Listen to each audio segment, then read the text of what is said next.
This is the Excellent Sports Adventure.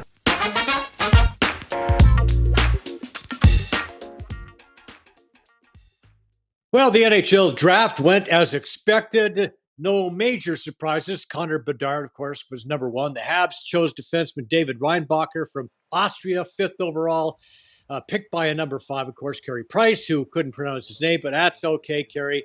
First defenseman picked, highest Austrian ever picked. The Canucks also went with a defender, Tom Willander from Sweden, 11th overall. This guy grew up as a Canucks fan. He loved the Sedins. He is committed to Boston University. He's a player. Flames took left winger Samuel Honzek with the 16th selection. He played in the WHL with the Vancouver Giants. He is a Giant, 6'4". He was second in the WHL for goals by a rookie, and he had some injury issues, or he could have scored a few more. The Jets, they also picked a left winger, Colby Barlow from the OHL. He is the youngest captain in Owen Sound Attack history, so he's got some leadership skills. He was picked 18th overall. He had 46 goals, CHL Scholastic Player of the Year, so he's got some smarts as well.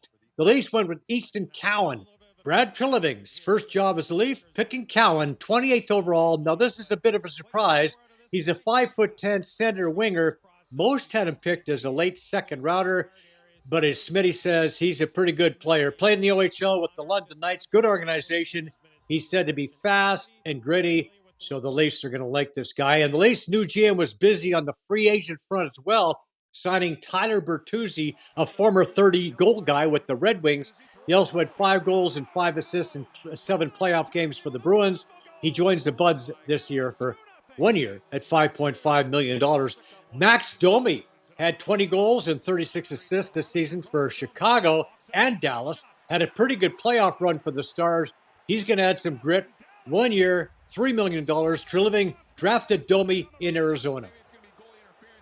I think there's goals with Tyler, but to me they're middle ice goals. He gets to middle ice, he gets to blue paint. I think he's a good complement to a lot of our players here where, you know, the skill level that we have, he gets to the areas that you have to get to score goals. So I think he complements that. Bringing Max in, I really believe I go back a long ways with Max. I was in Arizona when we drafted him. Shane played a big role in this. Shane was Max's first captain. I really believe that we're going to see the best version of Max. He has been dying to play in Toronto for a long time.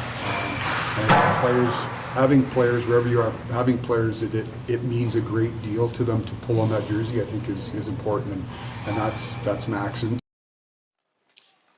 guys that get to the gritty, dirty areas and like to play here. Buds also had a John Klingberg, offensive defenseman, coming off a tough year in Anaheim, but I suspect he's going to be a better fit in Toronto. He was very good in Dallas. The Leafs also signed Ryan Reeves, 3 years, $1.3 million per. Might be the toughest guy in the NHL. Reeves knows his role, provides some protection, creates some space, and of course, social convener. I don't play a lot of minutes. I don't score a ton of goals. So a lot of, what I do is the physical play, the fighting, making sure guys, feel safe on the ice and, chirping and getting in guys' face. But, off the ice, for me, I take that very seriously. I like to plan the parties. I like getting the boys together. I like getting together on the road. I tend to drag everybody, if somebody, tends to not come to, events sometimes. I tend to just make sure everybody's there because it's really important. The best teams I've been are the teams that everybody is together all the time off the ice. The worst teams I've been on is when you have little cliques that hang out together and, you never really get the full group together. So. Yep, teams are important. Some wild signings in the NBA. Houston Rockets inked Fred VanVleet to a crazy deal. 3 years, $130 million. The Raps are going to miss him. They're hoping that guard Dennis Schroeder will pick up some of the slack. He signed with the Dinos for 2 years and $26 million. Schroeder started 50 games for the Lakers last season, averaging 12.6 points, 4.5 assists, while shooting 41.5% from the field. Another interesting free agent move by the Raptors. They signed free agent forward Jalen McDaniels to a 2-year deal with $9 million. Now, McDaniels is a solid defender, 6'9" forward who can knock down some threes. Could be a steal for the Dinos. Now, the Raps also decided to bring back center Jakob Poeltl for 4 years at $80 million. Poeltl averaged 13 points, 9 rebounds, 2.2 assists, and 1.3 blocks per game after getting traded back to Toronto, where he started his career. Gary Trent Jr. is close to inking a new deal. Also, team president Masai Ojiri has been awarded the Order of Canada. 4 Blue Jays are headed to the All-Star game next week. Bo Bichette, who leads the majors in hits, gets a nod for the second time. Vlad Guerrero Jr. has made the squad along with Whit Merrifield and Kevin Gausman. Gausman might just be the best pitcher in the game right now. Unfortunately, the team is struggling, getting swept at home by the Red Sox. It seems they can't beat anybody from the AL East this season. That's a problem. Next up, Chicago.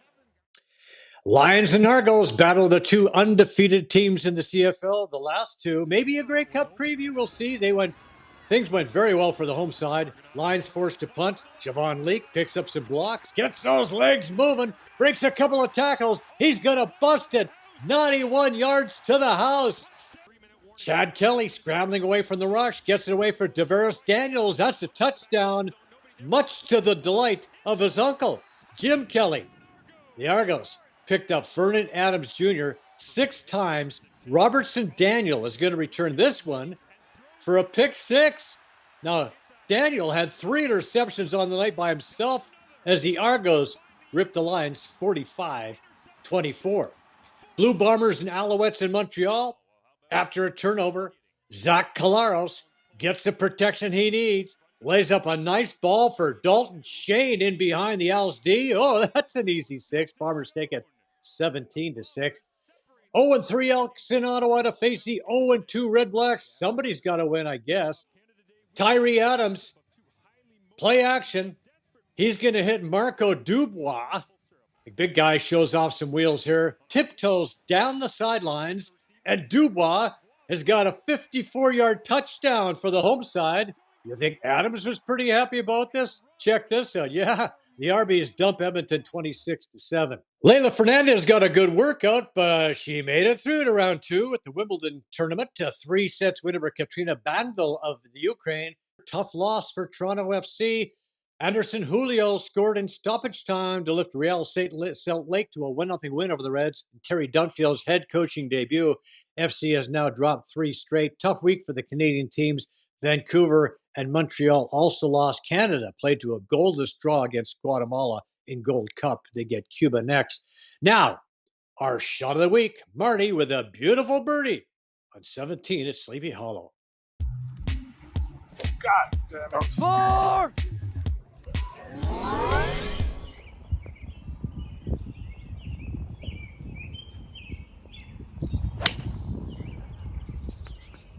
Good ball if it's enough. Oh, it is there, I think. Oh, baby. Whoa. Oh, that is good. Oh, good. That is tight. Marty here on 17 sticks it within a couple of feet. He'll have that for birdie. God damn it. 4! The shot of the week is brought to you by Sleepy Hollow Country Club. 60 years of tradition, providing a challenging and enjoyable golf experience just minutes from Toronto.